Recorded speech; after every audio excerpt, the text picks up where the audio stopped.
அதிகாரத்தை விட அன்பு வலிமையானது. நம் அன்றாட வாழ்வில் நாம் யாரையாவது பயமுறுத்தி அல்லது கட்டாயப்படுத்தி கட்டுப்படுத்த முயற்சிக்கும்போது அவர்கள் தற்காலிகமாக அடிபணிந்தாலும் மனதளவில் நம்மை விட்டு விலகிச் சென்று விடுவார்கள். மாறாக நீங்கள் ஒருவருக்கு சுதந்திரம் அளித்து அவர்களின் உணர்வுகளை மதித்து நிபந்தனையற்ற அன்பை செலுத்தும்போது அவர்கள் தானாகவே உங்கள் மீது நம்பிக்கை வைத்து விசுவாசத்துடன் உங்களுக்கு கட்டுப்படுவார்கள். உண்மையான தலைமைத்துவம் என்பது தண்டனையில் இல்லை, அது நம்பிக்கையையும் பாசத்தையும் உருவாக்குவதில்தான் உள்ளது. இந்த கதை நமது வாழ்க்கையின் மிக முக்கியமான பாடத்தை கற்பிக்கிறது. அது என்னவென்றால், அன்பால் வெல்ல முடியாத இதயம் உலகில் இல்லை என்பதுதான். அந்த முரட்டு குதிரைகள் ஒரு ராஜாங்கத்தின் மதிப்புமிக்க சொத்துக்களாக மாறியது எப்படி என்று பார்ப்போம்.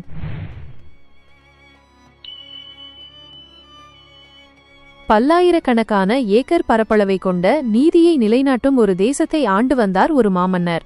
அவர் வீரம், நீதி மற்றும் குதிரைகள் மீது தீராத காதல் கொண்டவர். அவரது ராஜ்யத்தில் எல்லாமே சீராக இருந்தன, ஒரே ஒரு விஷயம் தவிர. அதுதான் அவரது விலைமதிப்பற்ற குதிரை கொட்டடியில் இருந்த 4 அரேபிய இன குதிரைகள். இந்த குதிரைகள் அவற்றின் வேகத்திற்காகவும் அசாத்தியமான வலிமைக்காகவும் பிரபலம். ஆனால் அவை யாருடைய கட்டுப்பாட்டிற்கும் உட்படாமல் மிகவும் பிடிவாதமாக இருந்தன. அவற்றிற்கு பயிற்சி அளிக்க வந்த சிறந்த பயிற்சியாளர்கள் அனைவரும் தோல்வியடைந்து திரும்பினர். நிலைமை மோசமடைய இந்த குதிரைகள் மீது யாரும் ஏறி அமர்ந்தால் அது நிச்சயம் அந்த நபரை கீழே தள்ளி பதம் பார்த்துவிடும். ராஜா இந்த குதிரைகள் மீது வைத்திருந்த அன்பின் காரணமாக ஓர் உத்தரவை பிறப்பித்திருந்தார். யாரும் இந்த குதிரைகளை தண்டிக்கக்கூடாது, சவுக்கினால் அடிக்கக்கூடாது. பயிற்சி தோல்வியடைவதற்கு இதுவும் ஒரு முக்கிய காரணமாக அமைந்தது. கடுமையான பயிற்சியாளர்கள் தங்களது பாரம்பரிய முறைகளை பயன்படுத்த முடியாமல் தடுமாறினர். நாட்கள் வாரங்களாகவும் வாரங்கள் மாதங்களாகவும் மாற குதிரைகள் இன்னும் காட்டுமிராண்டிகளாகவே இருந்தன. அரசவை சோர்வடைந்தது. இந்த குதிரைகளை அடக்குவது சாத்தியமே இல்லை என்று அனைவரும் முடிவு செய்தனர். சத்தியத்தின் சுழல் நீடித்தபோது அமைதியான கூர்மையான கண்களை கொண்ட ஒரு இளைஞன் அரசவைக்கு வந்தான். அவன் சாதாரண உடையிலிருந்தான், கைகளில் எந்தவித பயிற்சி உபகரணங்களும் இல்லை. அவனது பெயர் ராஜேஷ். மன்னா, நான் இந்த குதிரைகளுக்கு பயிற்சி அளிக்க விரும்புகிறேன் என்று பணிவுடன் கூறினான். அரசவையில் சிரிப்பொலி எழுந்தது. உனக்கு என்ன தெரியும் இளைஞனே? உலகின் மிகச்சிறந்த பயிற்சியாளர்கள் தோல்வியடைந்து விட்டார்கள். நீயோ வெறும் இளைஞன் என்று ஒரு தளபதி இகழ்ந்தார். ராஜேஷ் அமைதியாகவும் உறுதியாகவும் பேசினான். மன்னா, எனக்கு சில நிபந்தனைகள் உள்ளன.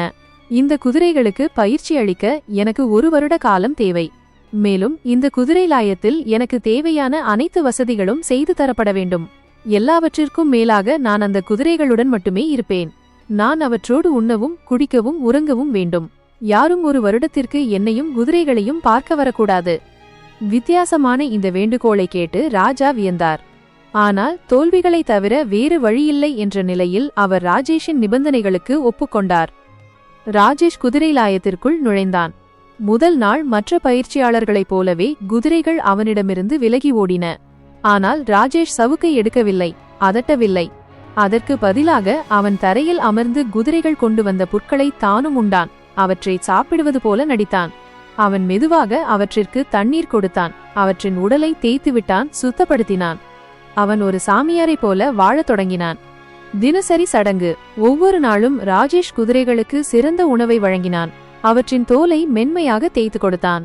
விளையாட்டு நேரம். அவன் அவற்றுடன் ஓடினான், சிரித்தான். அவை அவனை நெருங்க தயங்கினாலும் அவன் தொடர்ந்து அவற்றை உற்சாகப்படுத்தினான். இரவு நேரத்தில் அவன் அந்த குதிரைகளின் அருகிலேயே படுத்து உறங்கினான். ஒரு மனிதன் தன்னை தண்டிக்க வரவில்லை, மாறாக தன்னைப் போலவே வாழ வருகிறான் என்பதை அந்த குதிரைகள் உணரத் தொடங்கின. 6 மாதங்கள் கழிந்தன. ஒரு நாள் ராஜா ரகசியமாக லாயத்தை பார்க்க வந்தார். அவர் கண்ட காட்சி அவரை பிரமிக்க வைத்தது. ராஜேஷ் மைதானத்தில் ஓடிக்கொண்டிருக்கிறான். அவனுடைய கால்களின் ஓசையை பின்பற்றி 4 காட்டுமிராண்டி குதிரைகளும் ஒரு நாய்க்குட்டியைப் போல பின்னால் ஓடி வந்தன. அந்த குதிரைகள் மகிழ்ச்சியுடன் ஒருவித கட்டுப்பாடும் இல்லாமல் ஓடின. அவற்றின் கண்களில் அச்சமில்லை, மாறாக பாசம் மட்டுமே இருந்தது. ராஜேஷ் மீது ராஜாவுக்கு முழு நம்பிக்கை பிறந்தது. சரியாக 1 வருடம் கழிந்தது. குதிரைகளின் பயிற்சி முடிந்தது என்ற செய்தி ராஜாவை எட்டியது. ராஜா மிகுந்த ஆர்வத்துடன் மைதானத்திற்கு விரைந்தார். மக்கள் கூட்டமும் சேர்ந்தது.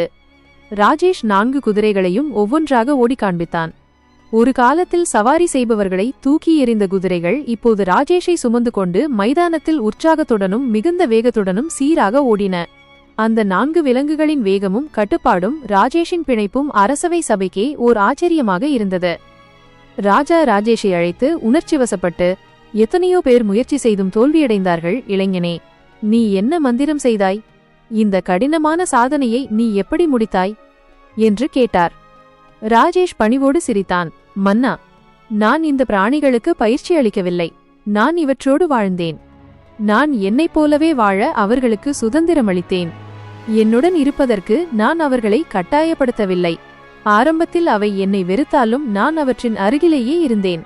அதனால் காலப்போக்கில் அவை என்னை அவற்றின் நண்பனாக பாவித்தன. முதலில் நான் ஓடும்போது அவை வெறுமனே என்னை பார்த்தன.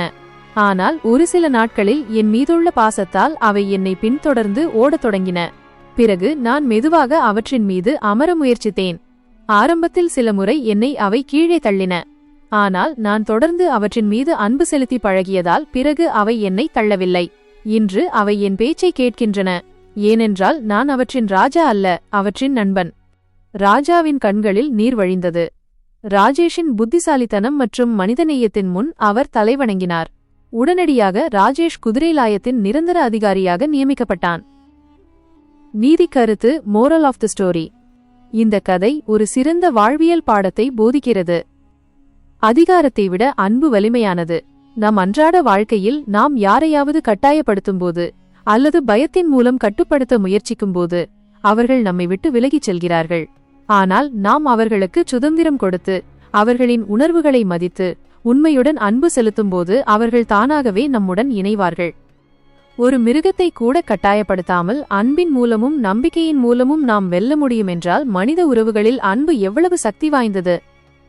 பயம் உறவுகளை உடைக்கும், ஆனால் நம்பிக்கை ஒருபோதும் அவிழ்க்க முடியாத பிணைப்பை உருவாக்கும். இந்த கதை உங்களுக்கு பிடித்திருந்தால் மறக்காமல் ஒரு லைக் போடுங்கள், நண்பர்களோடு ஷேர் செய்யுங்கள். மேலும் இது மாதிரி நல்ல கதைகளை பார்க்க நம்ம சேனலை சப்ஸ்கிரைப் செய்யுங்கள். நன்றி.